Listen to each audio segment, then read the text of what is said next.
Hi, everyone. Thanks for being here. So, Hugh, I wanted to ask you first. This is one of the most beautiful shows on television, and it is also, I think, by a mile, one of the most disturbing. What is it like for you as an actor to go to such a dark place, especially with the first season where it just was kind of a spiral downwards for your character? It's great. I mean, I understand why you would ask that question, but the reality is that I get to work with Mads, and I get to work with Lawrence and Caroline and the rest of the cast, and I get to work with Brian Fuller's script. I see a flower crown. Hello.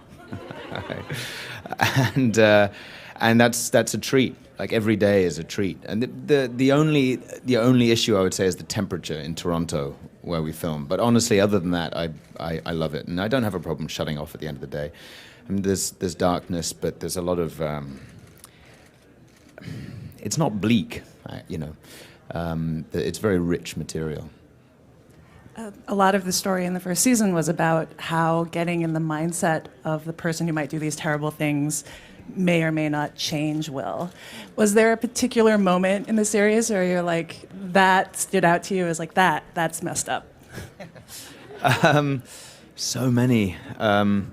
There was nothing that I found shocking or horrifying. I mean, the reality is that when you're there, and the prosthetics that they build are very impressive, but they're prosthetics, right?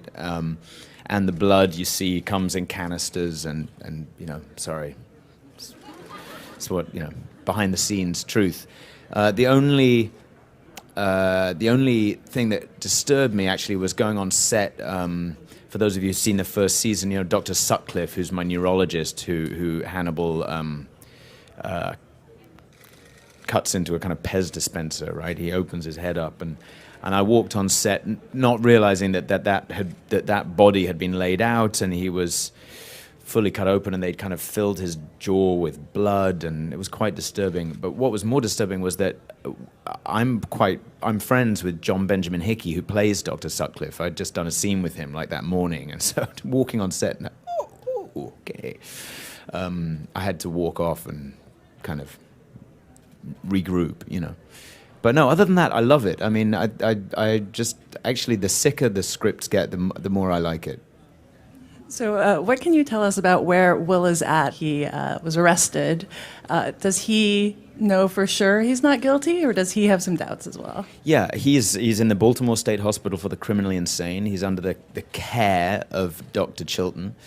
And he's clinging on very firmly to this newfound understanding that he's innocent, but he's still, the problem is he has nothing to back it up, not only to anybody else, but to himself. Like, Hannibal has taken advantage of his of encephalitis, and he has no understanding of what's happened to him, right? So he's in a very lonely and a slightly desperate place, and on top of that, he's going to be on trial for multiple murders, and he's got the FBI who've turned on him, and he's realizing that even his friends, even Alana, Jack, and so on, not only do they not believe him, but they're kind of horrified by him. So he's coming to the conclusion that he's going to have to take care of things himself. I think we have a clip showing them talking about this. Yes, which is with Jack and Hannibal, which I think you have. And this is really pretty early on in the first episode, with them over a nice meal, discussing, I guess, where they find themselves and where they find themselves with regards to me. I mean, Will.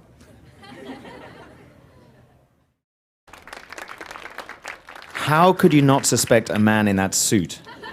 Right? That's my question. So that kind of sets up where we are at the beginning of the first season, in terms of their feelings about me, well,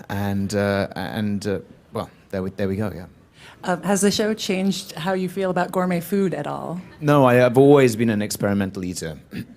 It's true, and I like eating offal and brains, and I try and encourage myself to eat whatever is the most unlikely thing on the menu, and I've profited by that. So where is Hannibal at in the show? We see that he's kind of taken Will's place, but does Will really know for sure? Like, what does Will think of him at this point? What is their relationship like? Right. Well, I mean, Will's pretty fed up, you know, and that he's. I think he's still calibrating where he is with Dr. Lecter. I mean, when we first meet him, Will is basically emotional. I mean, he's devastated, as you would be. He's been framed. He doesn't really understand what's happened to him. The only thing he has to cling on to is the idea of his own innocence and of Hannibal's guilt. And over the course of the first episode and going into the second episode, he realizes that the more he proclaims that and the more he expresses those feelings, the worse it looks for him. Right? The more he says it was that guy, the more the FBI are writing him off as, okay, this guy's at best delusional. So he has to retreat and kind of, marshal his strength and take a new tack as we move forward. So with Hannibal, and part of that I mean, I'm not going to give you any spoilers, but part of that marshaling his strength and is okay, how am I going to take a new tack with Hannibal? I need to reopen some kind of communication, some kind of relationship with Hannibal, which I was glad of because I like acting with Mads. And that's tough because you can't con Hannibal, right? He's unconnable, kind of. So there we go. Part of the relationship between them in the first season was about how Hannibal saw Will as maybe his first and only friend. Yeah. Is that still how he looks at Will, considering he also managed to destroy his life? Yeah, I think the way he sees it, it was like tough love, you know. And as Mads said in that little interview, he didn't set everything up with the intention of framing me, either because it would have been a nice plan to absolve himself or out of malice. He just did it when it became the only way out of, being found guilty himself, right? He wanted to convince me that the side of myself I was running scared of was in fact the side I should embrace, and that for him was an act of friendship. And as a kind of side effect of that, he would gain a friend also. And I think he still feels like that. In fact, I think that the vulnerability Hannibal has in the second season is exactly that he's put his best friend in jail and he wants him back. And Will begins to come to a point of understanding that and realizes that gives him a certain amount of leverage. So I think we have a clip of the two of them together. Is there anything you want to say ahead No, of us? just that this is early on when I'm not so happy with him. Yeah.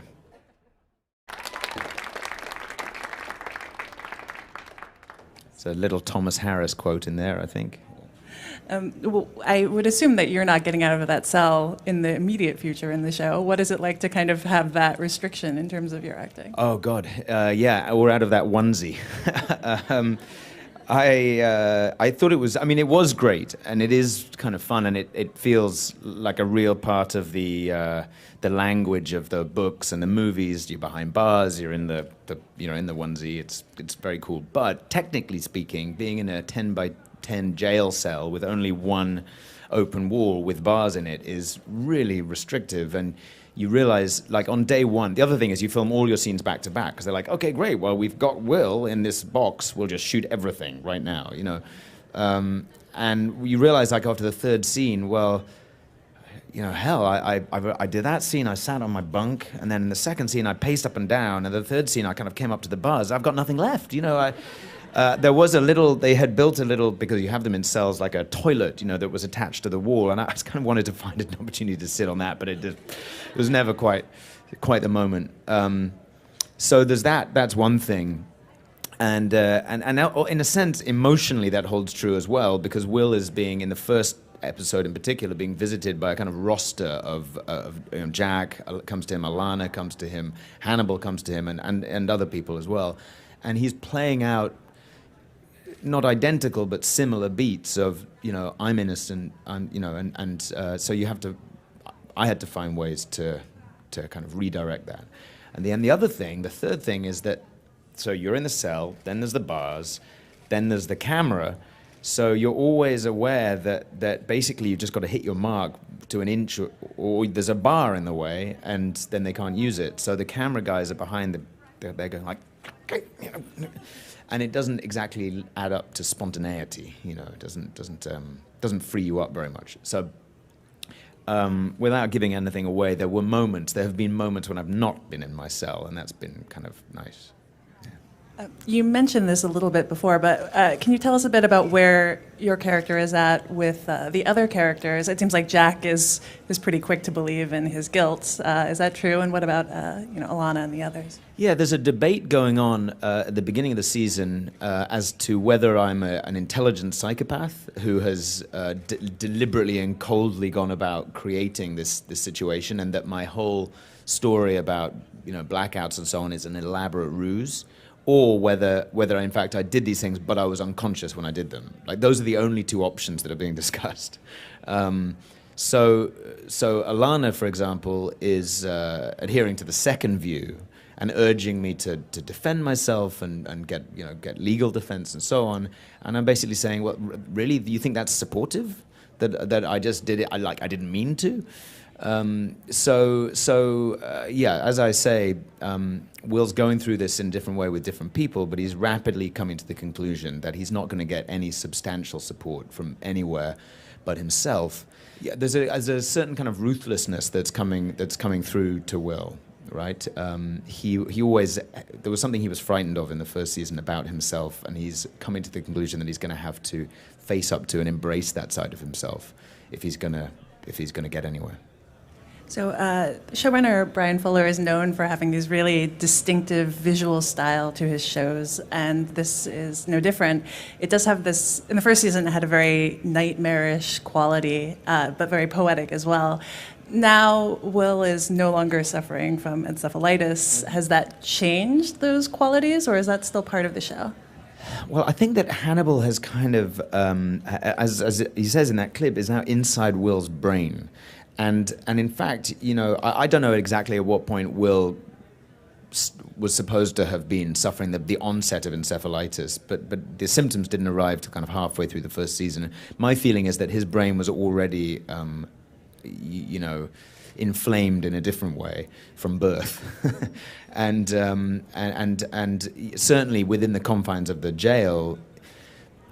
Not only is he prey to that kind of imagination, but he also is employing it. I don't know if anybody here has read the book Hannibal, but there's descriptions of Hannibal and the techniques that he employed when he was in jail, called his mind palace, right? When he constructed an elaborate kind of inner sanctum to go to inside his brain, in which he stored his memories. So in a very, very minor way, took that idea that Will can use his imagination as a place of retreat to shut out Chilton's stupid babbling or whatever it might be, and go and to kind of a place of meditation and what happens just as the stag started to invade his dream life in the first season, so his place of calm in the second season starts getting invaded to a certain degree by this bleaker imagery. Can you tell me a little bit about the show as a prequel? Many people have some idea, at least through the books or through the films, about where these characters end up. It does seem like it gives a bit of a sense of another layer of foreshadowing or doom to the series that it plays with a bit. Do you agree? Yeah, I would say so. But then again, in Red Dragon, in which describes the Will Graham and Hannibal for the first time, you get maybe 15 pages worth of backstory, and you learn that Will put Hannibal away, and then there's a few snippets. You actually hear about Garrett Jacob Hobbs, who's the guy that I shoot in the first episode of the first season. You know that I shot him in his kitchen, that he almost killed his daughter, that while he was bleeding out, he says to me, you see, that's all in the book, but it's like a paragraph. And somehow Brian Fuller saw that, and he just extrapolated from it the whole of the story. You know that at some point that Will was institutionalized, although I think in Red Dragon he's actually was institutionalized more for depression than for being a serial killer, but give or take. And we took a very small amount of information and deepened it and darkened it. I think that's certainly true. Yeah. So, but when we get to Red Dragon, perversely, we're going to make it a comedy. So there you go. Had you been a fan of the books or and the films before? I had saw Silence of the Lambs when it came out, like everybody else, which was like when I was at school. And I saw some of the movies after that, but that was always the one, you know. I hadn't read the books. So when I signed on for the TV show, it was because of meeting Brian. I had like a half-hour meeting with Brian, and he described this last season we did. He described the second season, the third season, the fourth season. I mean, turned out it was all kind of approximations, but still, he had a very rich vision of what he wanted to do with the characters and kind of explain why would you go back to these characters, you know, and he made that abundantly clear. So on the basis of that and his first script, I signed up. And then I went and I read Red Dragon, and I realized, oh God, I've really got myself into something here. Like this character's crazy, you know. The other way of saying that is that there was a huge amount of information in that book, like an incredible blueprint for an actor to go to, and it's basically a really in-depth description of the inside of Will Graham's head, most of that novel. So I had that to work from. I'm going to open things up for questions in a second, but I did want to ask you first, the opening sequence of the premiere was released online, this kind of epic fight between Mads and Lawrence Fishburne. Is there anything you can tell us about that? And can we expect to see any action scenes with Will, or is he more about the life of the mind? Oh, Will and action, let me think. Yeah, no, there's a few moments. I mean, I have a stunt double. But Will is more, if he has a superpower, if you like, it is more about a kind of, as I was saying, owning up to his own darkness and his ability to manipulate. You know, with Hannibal is so pure in that way that we can believe almost magical, impossible things of him. You know, he pulls things off that are, let's be honest, totally impossible. And I think that you can believe of Will that if he opens that door in his mind, he can also go to that place. But that said, we've still got 3 episodes left to film of the second season, so maybe I kick the crap out of somebody. I don't know. So we talked about how Hannibal feels about their friendship, and we heard what Will had to say. But do you really think it'll take 1,000,000 years for the light of friendship to come back, or is there a chance? But think how many seasons that is. Much as I would love that. Do you think there's a chance Will could sort of see things? I mean, that's what Will does. He sees things other people's way. Do you think he could understand what Hannibal was doing and forgive him a little?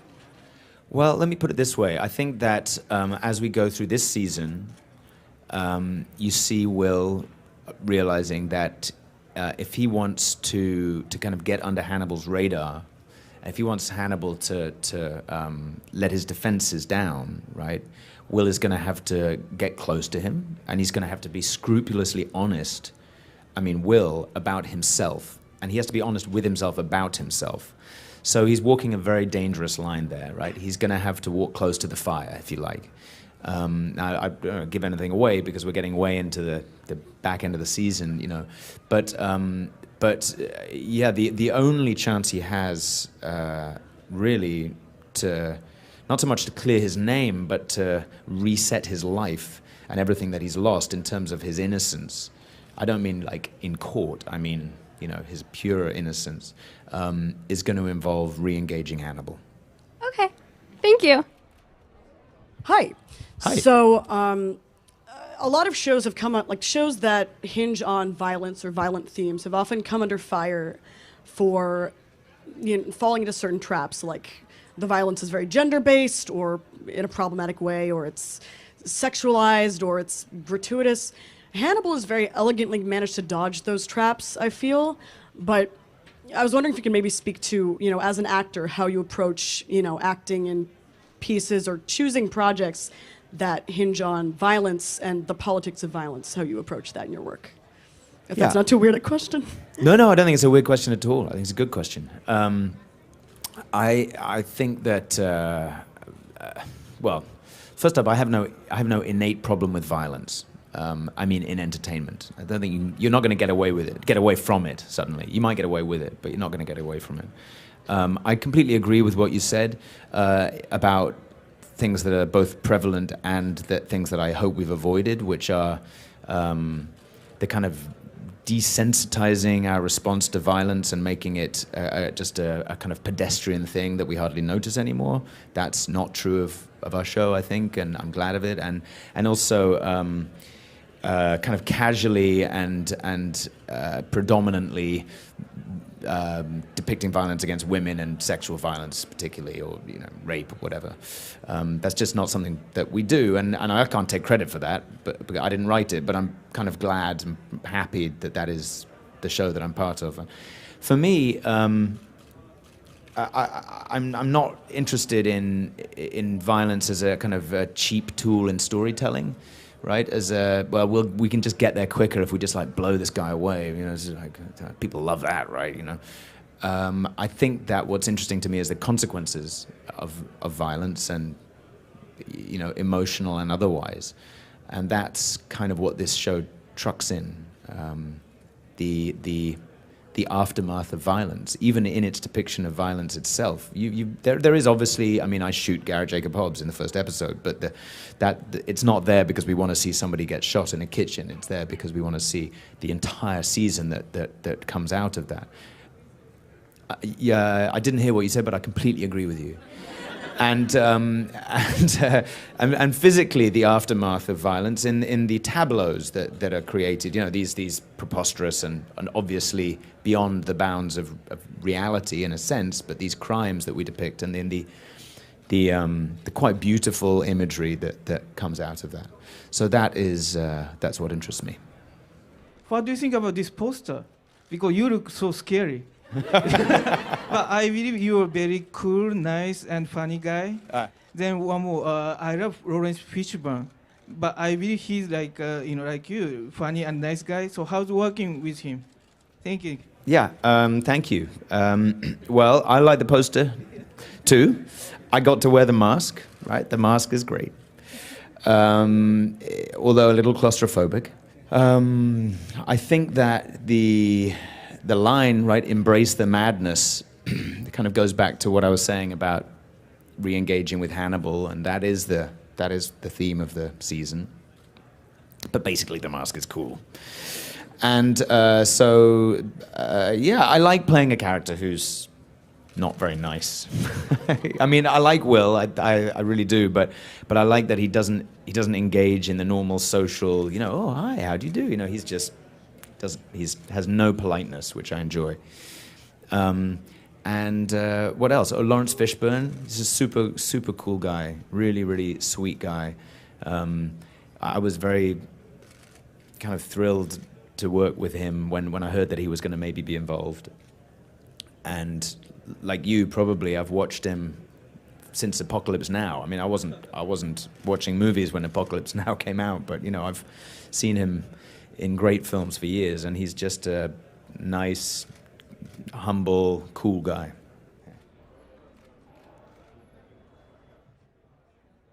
Hello. Hello. Has playing Will Graham opened your mind at all to the world of mental health? Like, have you learned something new through playing Will? I would have to, honestly, no. I think I came into the role and the job with some understanding based on previous work that I'd done, which not that there was a direct correlation, but that it helped me kind of figure out who he might be. But Will's own predicament, and particularly the encephalitis, is a bit like the violence and so much else in the show is really very heightened. Like our job as actors, I suppose, is to find a way to believe it and make it real and allow you to believe it so that the other stuff can take off. So if I'd been there, like, reading medical textbooks and calling Brian and saying, like, Brian, are they just, like, nobody would do this, then that would not have been very helpful. To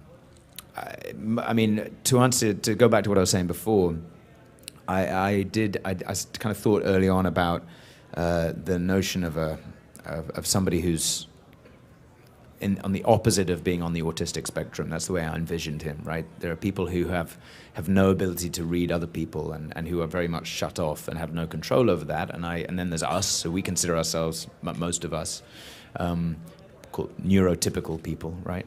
To be down one end of that spectrum. Well, what if we're just all at the middle of the spectrum and it extends in the other direction? There are people who have quite the opposite problem, and I believe this to be true. Like, probably a lot of people that self-identify as being psychic or whatever, people who can't control the information coming through to them and read the different pieces of information coming off all of us all the time in a much more porous way.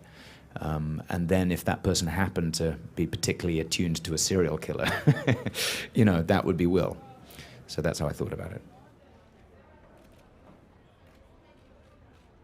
So we know what happens to Will in the books with Dollarhide, and so I was curious if that was something we were ever going to have to, I would say dread, because I would hate anything to happen to Will in the series if that was something we had to worry about.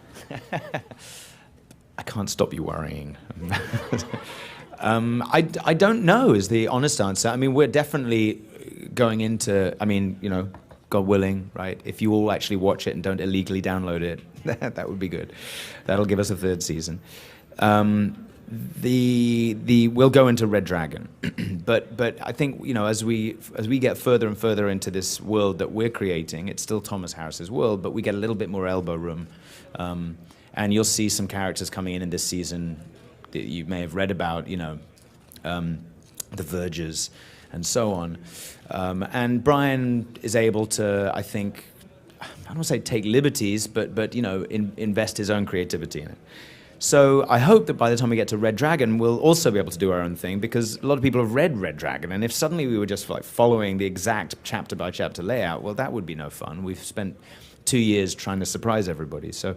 And that includes me. So I'm gonna. It's a slight cheat, a slight ducking of the question, but I don't know.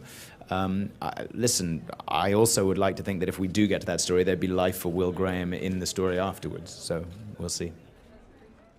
Hi. Hi. Okay, I'm just gonna take my chance right now. I made you a Will doll. Oh. If I could give it to you. Yes, please. Yes. Thank and you. I actually You're so do have kind. a question too. Oh, thank you. This is season 1, Will. Yes. Season 2 will come up next. Okay, I do have a question. So this show is very gruesome and very dark, but we've seen in the DVD that there are bloopers in when you guys were filming this. How often does this happen, and who usually breaks out of character in the cast? Well, I've got to say that since we realized at the end of season 1 that they'd made a blooper reel, I've noticed in season 2 that I think people are trying a little harder to get on the blooper reel, and I can't claim to be completely innocent there, because you want to be on the blooper reel, but I would have to say Scott Thompson, right, who plays Jimmy Price. Scott is a very funny man, and I don't know if any of you've seen him on the Colbert Report over the last few weeks during the Olympics. He went out to the Sochi Olympics as Colbert's, as his buddy, right? Yeah, a buddy Cole. It's extremely funny, and he's a brilliant guy, but he doesn't make it easy sometimes to keep a straight face. Thank you for the doll. I'll give it to my son and freak him out. Hi, I guess I was wondering about last season while you were filming, were there any scenes, I guess to you in particular, that stood out as being very memorable to film, like either intense or something funny happened, or? Yeah, I really liked filming the scene, which I thought was going to be difficult, and it was in some ways, which is in Hannibal's dining room. When I show up with Gideon, I'm full-blown encephalitis. I think it's Garrett Jacob Hobbs, right? And he sits down at the end of the table. There was something about that scene that was fun because it was quite kind of a tightrope. It felt fairly extreme because I'm going through a full meltdown. And I think it was Mads' suggestion quite late in the day that we should do a full take with nobody at the foot of the table as well, which makes that if you see the final scene cut together, there's a moment when I say, "What do you see?" And he turns around and says, "Well, I don't see anything," and there's nobody there. So we were kind of ever so slightly, I don't want to say making it up as we went along, but I know that Brian had incorporated the idea of my hallucinating Garrett Jacob Hobbs in place of Gideon. That had been a fairly late addition, so it all felt kind of fun and of the moment. And weirdly, sometimes the scenes that you go in thinking, oh, this is going to be so intense, I don't know how I'm going to get through it, they're just really funny and really easy, and it kind of ended up like that. Yeah, I also like the scene in the first episode when I'm in the bathroom and Lawrence comes in and just screams at that poor guy. Like, use the ladies' room, you know, because the guy, he was an extra, and he almost just peed right there. He had no idea what was happening. All right, everyone. Season 2 of Hannibal premieres tonight on NBC at 10 p.m. Can I get a round of applause for Hugh Dancy? Thank you for coming.